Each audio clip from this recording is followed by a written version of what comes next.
My husband used our family savings to buy his mistress designer bags and take her to hotels, leaving me without any money for months. Even when the AC broke, he expected me to handle it myself. He let his mother curse me daily, calling me a worthless whore who can't give us a grandchild, and even deliberately sent me to care for his mother, who was faking illness, while he turned around and took his mistress out to expensive restaurants. But the cruelest part is, I drained all his money, had his mistress jailed for embezzlement, then tricked him into becoming forced into labor in a remote, lawless zone in the Caribbean.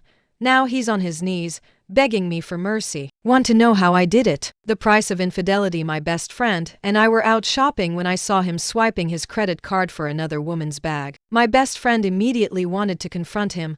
I stopped her, and we secretly followed him. We watched him and the girl go into a hotel. My best friend called me a coward. Later, when I had Amber sent to prison and sent Daniel to hell. When Daniel knelt and begged me to let him go, crying that he was wrong, I slowly pried his hands away and told him, "This is the price of infidelity." My husband and I had been married for 3 years. 3 years ago, the company we founded together, EcoCorp, had finally broken through the market's fierce competition, reaching a market value of over $100 million. That was when Daniel proposed to me. The wedding was grand, and the media competed to cover it. Everyone said, "Chloe, you've found your soulmate for life." I smiled sweetly then, and shyly said, "You'll find yours too." Everyone cheered. And amidst the boisterous well-wishes, Daniel leaned in and kissed me. In that moment, I thought I would love this man forever. I had met the most deserving person in the world. One day after we were married, I had just returned from a work dinner when Daniel, worried, wrapped his arms around my waist and said, "Honey, you should rest at home. It's enough for me to work hard outside alone." I was concerned he couldn't handle everything by himself then, but Daniel had already suggested it, and I was tired of the constant socializing. So I proposed that I would handle some tasks behind the scenes to help him, and step back publicly. Daniel, looking concerned, kissed my forehead and said, "Marrying Chloe is truly the greatest blessing of my life." I smiled and hugged him, whispering, "Marrying you is also a blessing I've earned over lifetimes." From then on, we let go of the cook at home, and I took full control of our meals. Every time I cooked, Daniel would lean against the doorframe and praise me. "Honey, you look so beautiful when you cook." "Honey, seeing you when I come home every day makes all my tiredness disappear." "Honey, trust me, I can give you a better life."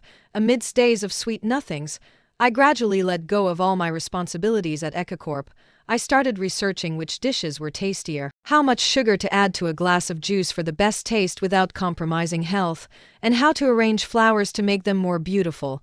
Until 2 days ago, my best friend Sarah and I went shopping, and through a store window, I saw Daniel with a young, beautiful girl clinging to his arm. The girl giggled and swayed his arm, and he handed her a credit card. Soon, the smiling sales assistant handed the wrapped bag to the girl. The girl picked up the shopping bag, smiled, and kissed Daniel on the cheek. Daniel affectionately tapped her nose. When I saw this, my steps faltered, and Sarah had to steady me. Sarah immediately wanted to confront Daniel, but I grabbed her arm, saying, "What if it's a misunderstanding?" Then Sarah and I became like two stalkers, following Daniel and the girl all the way to a hotel. Ever since I became a full-time homemaker, I hadn't been spending lavishly like before. When I first became a full-time homemaker, Daniel was very generous with money, giving me $50,000 a month. I'm not a materialistic person, so buying groceries and flowers was definitely enough. I don't know when it started, but Daniel would forget to give me money for months, and the amount dropped from the initial $50,000 to $1,000 or $2,000. One time, the air conditioner at home broke. I said, "The AC at home needs to be repaired." Daniel was watching the news and frowned impatiently upon hearing this. He said, "If it's broken, get it fixed. Why are you telling me? I'm busy all day. I don't have time to listen to these trivial household matters." I was silent for a moment before saying, "I understand." The next day, I borrowed some money from my best friend Sarah and found a repairman for the AC. Sarah thought it was absurd when she heard it. "Why isn't Daniel giving you money? When he married you, he swore he'd give you a good life forever. It's only been a little over 2 years, and he's treating you like this." I defended Daniel. "He's just too busy, you know. The company has a lot going on." Sarah angrily cursed, "You're so blinded by love. You're hopeless." I just smiled and said nothing more, but my heart was heartbroken. as if it had been stabbed a dozen times and was gushing blood. It's okay. At least he hasn't cheated yet. I comforted myself this way. When I found out Daniel had cheated, I felt like the sword hanging over my head had finally fallen. Sarah and I stood outside the hotel room door, listening to the ambiguous sounds of water coming from inside. Sarah looked at me, grabbed my arm, and asked worriedly, "Are you okay, Chloe?" My face was pale, and I felt as if all the strength had been drained from my body. In an instant, my legs gave out, and I collapsed onto the floor. Sarah was shocked. "Chloe, you have to pull yourself together. He's just a jerk. Let's divorce him. Afterward, you can fly free and date anyone you want. Come on. Let's storm in and show those two cheats what shame is," Sarah said furiously.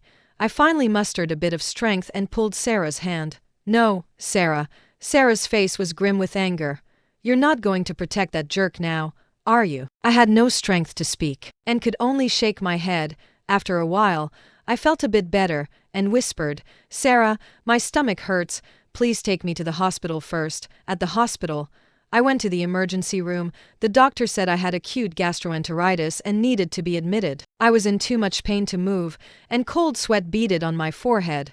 I wanted to call Daniel, to tell him I was sick and in the hospital, but before the call connected, I hung up, because I suddenly remembered why I was in the emergency room in the first place. "Chloe, my parents are coming over this week. Get things ready."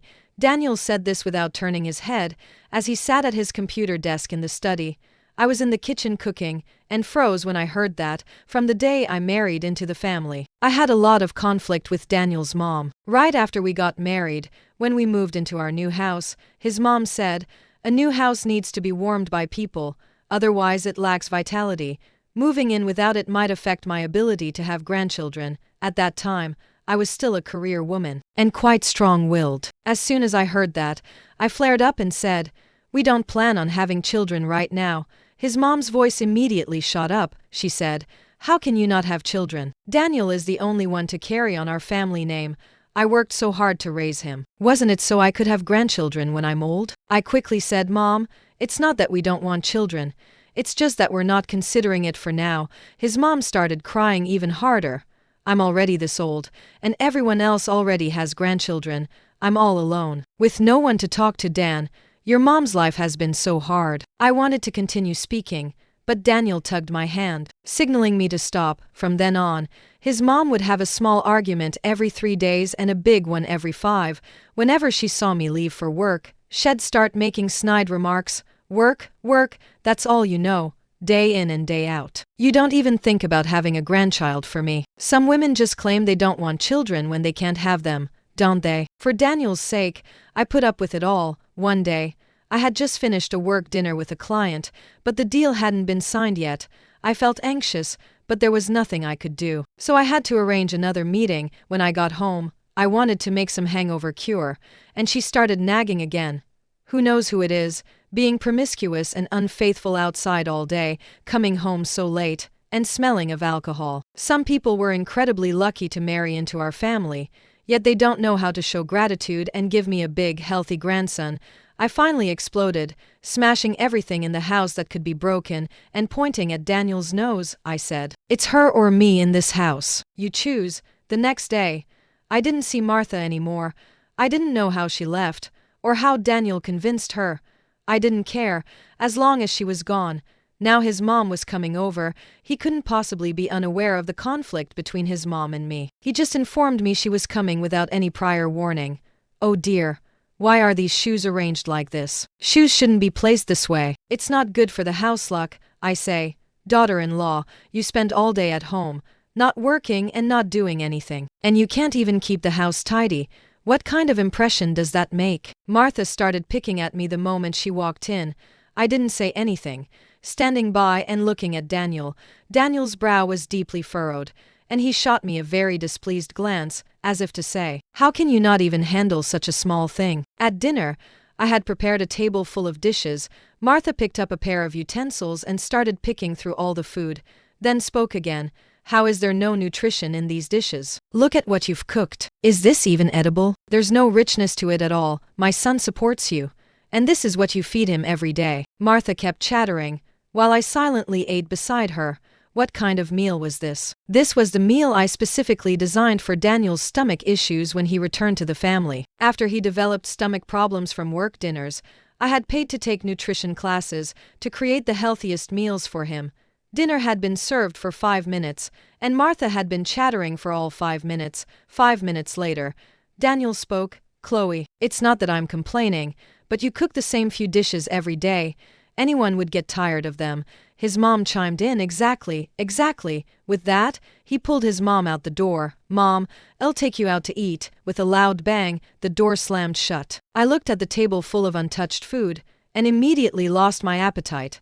I dumped it all into the trash. Then I called Sarah. Hey Sarah, are you free now? I'm treating you to a big meal. Pick anything you want. Whoa, did your husband die and leave you an inheritance? Sarah's voice was loud on the other end. I lifted my eyes to the food in the trash can, and said faintly, he's pretty much dead.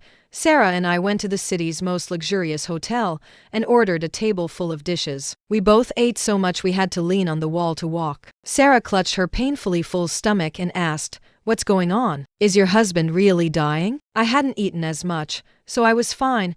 I held Sarah's arm and said, I'm going to make that cheating man pay. Sarah jumped up and slapped my shoulder, saying happily, you've finally come to your senses and given up on that jerk. Then she yelped again, clutching her stomach. I said, exasperated, do you want me to get you a box of digestive aid from the pharmacy? Sarah looked at me with teary eyes and said, yes. I formulated a plan. Its name was the price of infidelity. Mum, this isn't easy to investigate. The man in front of me was smirking, holding a cigarette with one finger, and said casually, money is not an issue, money makes things easier. The man in front of me stood up, with a wicked smile, and extended his hand. Jake. I ignored his outstretched hand, staying put, and simply uttered 2 words, as soon as possible. Then I walked out of the dilapidated little shop. This was a private investigator I found through a contact, specifically to investigate Daniel's mistress. Although I hadn't been in the business world for 3 years, my former contacts would still show me some respect, so getting a recommendation for a private investigator wasn't an issue. It was said that this investigator, as long as the money was right, nothing was too difficult for him. I sold my shares in Ecocorp for $80 million, but this was far from enough. I was going to take Ecocorp back. Ding dong. A text message arrived. In the hotel room, Daniel was naked from the waist up, covered in ambiguous marks, and fast asleep. A hand with a pink manicure rested on Daniel's chest. I clicked to view the full image, admired it, and saved it. The manicure was well done. I wondered which salon did it. I immediately forwarded the picture to the investigator, adding a note, find out which nail salon did this manicure, and confirm the general area where Amber lives. He replied quickly, received.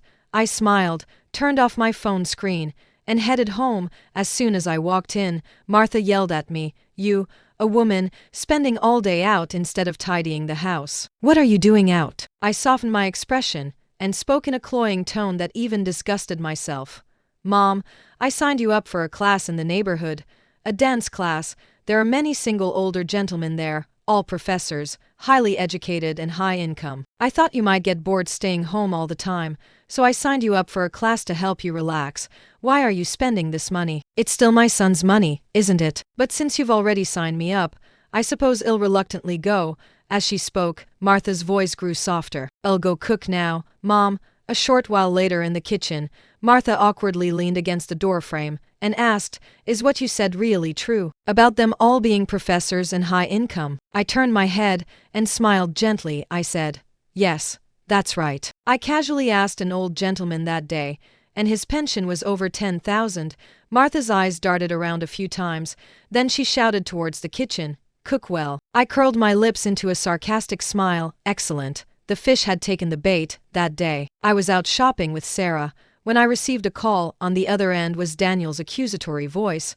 Why couldn't Mom reach you? Do you know Mom fell? She's in the hospital now. Go see her quickly. I replied coolly, I'm busy right now. My phone is set to do not disturb for unknown numbers. You set that up for me, remember? The other end choked for a moment, then immediately reprimanded, stop talking nonsense. Go to the hospital quickly and see how Mom is. I'll text you the hospital's location later. I opened the text message and clicked on the image. Daniel was pouring wine, and it looked like a high-end Western restaurant. I could even see a violinist in the background. Then I opened WeChat. In the photo, the man was in a sharp, handsome suit, and the girl was wearing a pink dress, looking innocent and lovely. The Sterling Table. I remembered this restaurant, when we first started our business and got our first big money. Daniel excitedly said take me to a nice place for a date. I vaguely followed him to a restaurant. At night, the Sterling Table was dreamy and beautiful.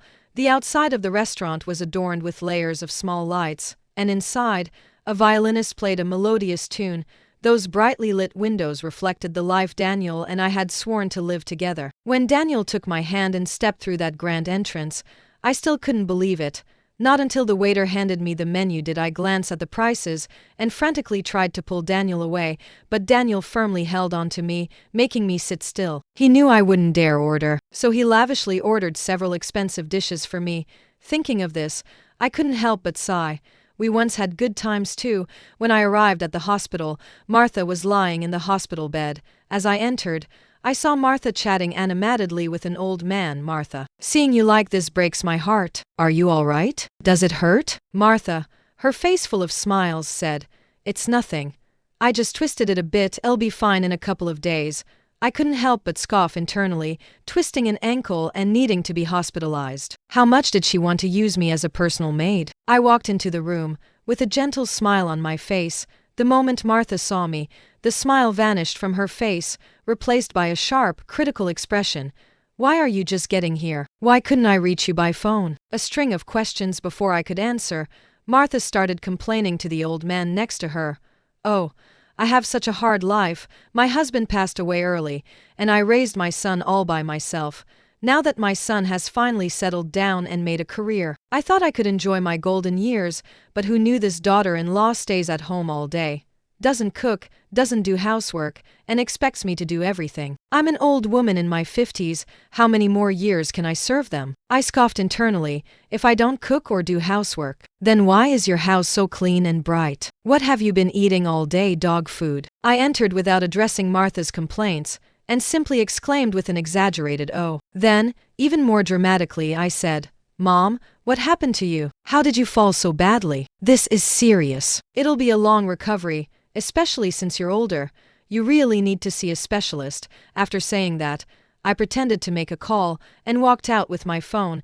It wasn't a show. I really called Daniel. When I called, Daniel was very impatient and said, Why are you calling again? Mom fell and hurt her foot. She needs to rest. I was thinking, since Mom is getting older, should we get her some insurance? It would give us peace of mind. Just handle it. From the other end of the line, a sweet girl's voice chimed in. Dan, are you done? Daniel quickly hung up, as if afraid to discover something.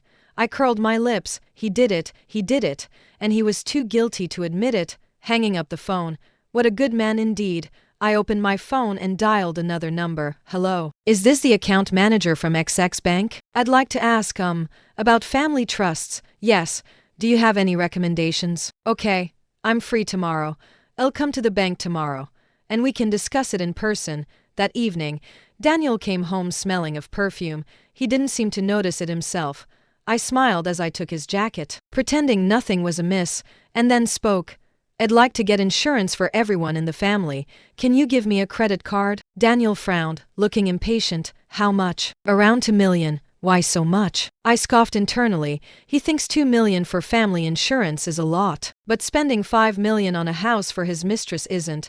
The investigator found that the girl had acquired a $5 million house under her name late last year, and that wasn't even counting all the money he spent on various luxury items for her. Mom is getting older, so the insurance will cost more, and we both need coverage. I plan to get the highest level of coverage. Daniel tossed me a credit card. There's $5 million on the credit card. You handle the arrangements. The cheating man was generous this time. I snorted inwardly. The day after I got the money, I sent Jake a message. You can proceed. Ding dong. Another text message arrived. I looked at the image. It was them in bed again. I curled my lip. How unoriginal. I immediately forwarded the picture to the investigator, adding a note. Find out which nail salon did this manicure, and confirm the general area where Amber lives. He replied quickly. Received.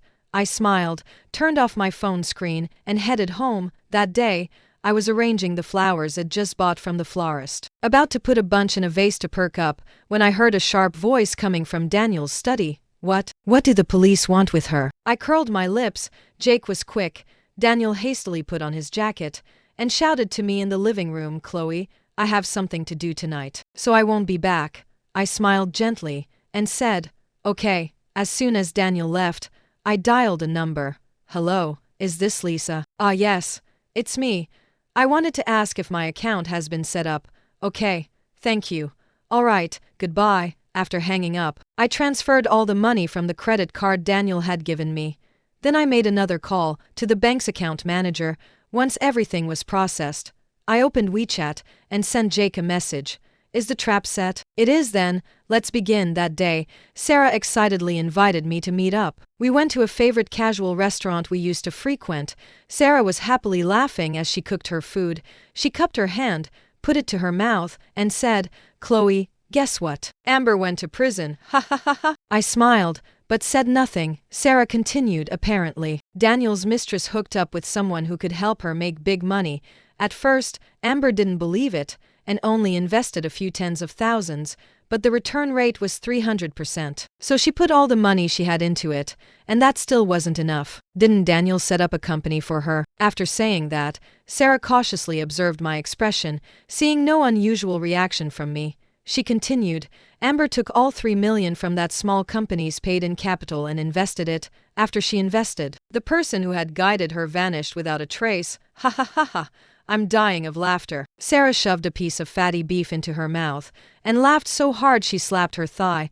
She can't even report this kind of scam to the police because the website she invested in is overseas. She put so much effort into getting around the firewalls. Ha ha ha ha. Just thinking about her putting all that effort into getting out there only to lose everything makes me laugh. The news of Amber embezzling public funds was reported by someone, and now the police are investigating. She'll probably be locked up in a few days. That's great. Sure enough, bad people get what they deserve from above. I curled my lips, my heart cold. Forget it.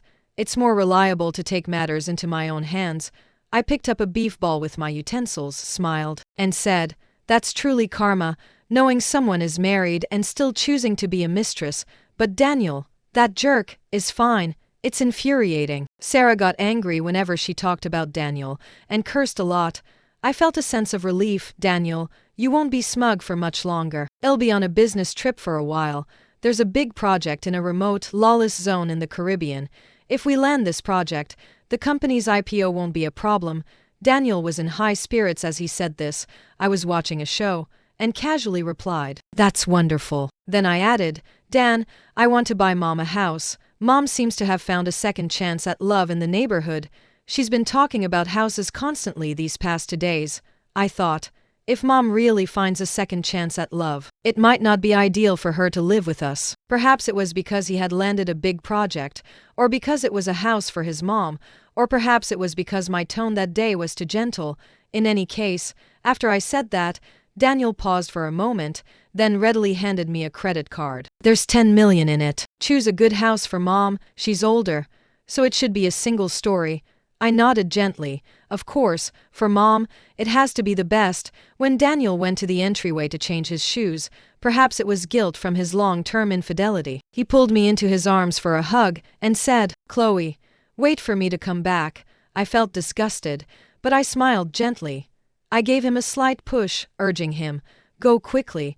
Our wonderful life is waiting for you to build it. The day after Daniel left, I went to EcoCorp and called a brief board meeting. The main agenda was that Daniel had gone abroad on business, and I would temporarily take over as chairman. No one raised any objections. Most of the people there had built the company with Daniel and me, and they knew that my husband and I held the most shares. There was no need for debate. Besides, my capabilities had already been proven 3 years ago. I was at ease even during the most difficult times, so why would I feel overwhelmed now? And so, I began taking over EcoCorp, leaving early and coming home late every day, until one day, Jake sent me a message. It's done. Do you want to see it? Of course I did. It was a scheme I had orchestrated myself, so I had to see it with my own eyes. I worked overtime at the company for several days, handling the urgent matters, and then bought a ticket to a remote, lawless zone in the Caribbean. Until the moment I stepped onto the plane, I felt a bit disoriented. thinking how truly strange life was. Before, Daniel had sworn he loved me and promised to make me the happiest girl in the world. Now, with time having passed, I only found it laughable. Sincerity is only truly sincere at the moment it's spoken. Anything beyond that single second doesn't count. Poor me. I believed it for 3 whole years. In the end, I ended up with the same fate as my mother before I was 10. My mother had always been a full-time homemaker until one day Mom started looking for a job. Mom stroked my head and asked, "If your father and I separate, Chloe, who would you want to live with?" I said then, "Mom, I haven't thought about it yet. Can I tell you when I do?" Mom gently stroked my hair and said, "Of course, Chloe." My mother never waited for my answer because she jumped from a tall building, and her blood stained the asphalt red. I was standing directly opposite that building at the time, watching my father talking and laughing while hugging a woman I didn't know. When I turned my head again, my eyes were met with a blinding red. After I became an adult, I severed all ties with my father and never went back to see him. I swore to myself that in this life, I would find a good man and not let myself become a tragedy like my mother. But fate is fickle and destiny is unpredictable. I seem to be treading the exact same path as my mother. When I discovered this fact, I didn't want to believe it, nor face it, but now, I face it calmly, not for any other reason, but because of something Mom told me since I was little. Don't punish yourself for someone else's mistakes. Yes, Mom often told me that, but she didn't live by it herself. However, her daughter, 18 years later, will. When the plane landed, I sent Jake a message, "I've arrived. Come pick me up." I sent him my location. He arrived quickly, as if he had been waiting at the airport the whole time. Jake was wearing a brown jacket, work pants, and combat boots, looking like a charmingly roguish look. He raised an eyebrow in surprise when he saw me, and asked, "No luggage? Why would I bring luggage to see trash?" I replied. Jake laughed. His smile was dazzling in the sunlight. Then he said, "You're a truly ruthless woman." I looked at him and sneered. "What? Are you afraid to work with a woman like me?" Jake's smile grew brighter. "What would I be afraid of? I love ruthless women." I let out a cold laugh and said, "Let's go." Jake led me to an old van. The van drove further and further into remote areas until it reached a secluded, mountainous forest. When I got out of the car, there were people carrying guns everywhere. Everyone looked like a desperate criminal. I raised an eyebrow, looking at Jake. I didn't expect Detective Jake to have such extensive connections. He even has contacts in these criminal dens. Everyone who saw Jake respectfully greeted him. I was even more surprised and a little worried that he might suddenly change his mind and sell me out. So I spoke. "Jake, you wouldn't sell me, would you?" "Why would I? Don't I like ruthless women like you the most? How could I bear to sell you? Besides, didn't you deliver someone here?" "Since I was here, I might as well make the best of it." I settled my mind. When we reached the center of the base, Jake said something to someone, and soon, Daniel was brought out. It was clear H had a miserable few days, as he hadn't been able to scam any money, and had to endure daily punishments here. When Daniel saw me approaching, his eyes lit up. He excitedly lunged towards me, shouting, "Wife, wife, save me quickly. This is a scamming center." I coldly watched the disheveled Daniel, and said nothing. Daniel called for a while and, seeing no reaction from me, looked at me in disbelief, and asked with a trembling voice, "Wife, what are you doing here?" "To get you to sign the divorce papers and share transfer agreement, of course." My voice was cold. Upon hearing this, Daniel, as if mad, threw his head back and laughed a few times, then said, "So it was you. It was you. You ruined me. Amber was also sent to prison by you. And that project in a remote, lawless zone in the Caribbean was a setup you arranged, all to trick me here and torture me, making my life a living hell." I curled my lips into a cold smile. "Why are you only realizing it now? It's too late, you crazy woman, crazy woman. I'm your husband, your husband." Daniel was hysterical. "Not for long. Even if we divorce, you won't get any money." "You won't." Daniel had gone mad. "Why wouldn't I get it? I set up a family trust with the bank long ago. My money. Your money, it's all my money." After saying that, I deliberately smiled at Daniel. Daniel seemed to finally realize that I was the only one he could rely on here. So he dropped to his knees with a thud, clutching my leg, and cried miserably, "Wife, I was wrong. I was wrong. I'll never cheat again. Please take me back." I held out my hand to Jake. Jake handed me a pair of white gloves. Watching me with interest, I ignored him instead. I bent down and pried Daniel's fingers off my leg, one by one, a gentle smile on my face. Daniel, I hate infidelity more than anything in this life. I told you that when we got married. You cheated. So you have to pay the price. I won't sign. I won't sign. Daniel scrambled and tried to run away, but he was grabbed by the surrounding men and fiercely threatened. Sign, or we'll chop off your hand. Daniel flinched, and finally, sobbing, said, I'll sign, I'll sign, I'll sign. That's better. After the documents were signed, I turned to Jake and said, let's go. Jake clucked his tongue, then followed behind me. After a long moment, he finally said, are you happy? Absolutely thrilled, I said coldly, thinking of Daniel spending the rest of his life here, forced into labor, living a miserable, dog's life every day. Makes me absolutely thrilled. After returning, EcaCorp, under my management, slowly got back on track. It was about to go public. A few old-fashioned board members on the board asked where Daniel was. I said, I don't know, we're divorced now. If you really want to see him, why don't you call the police? The old-fashioned board members were fuming with rage, but I was in a great mood because the company was about to go public. That day, Jake stood downstairs from the company building, holding a bouquet of flowers. He leaned against a tree, smirking as he looked at me. President Chloe, will you accept these flowers? I took the flowers. They were pink roses, which I loved. I said, of course I will. Why wouldn't I? But I'm warning you, dating is fine. But I'm never getting married again, then let's just date for a lifetime.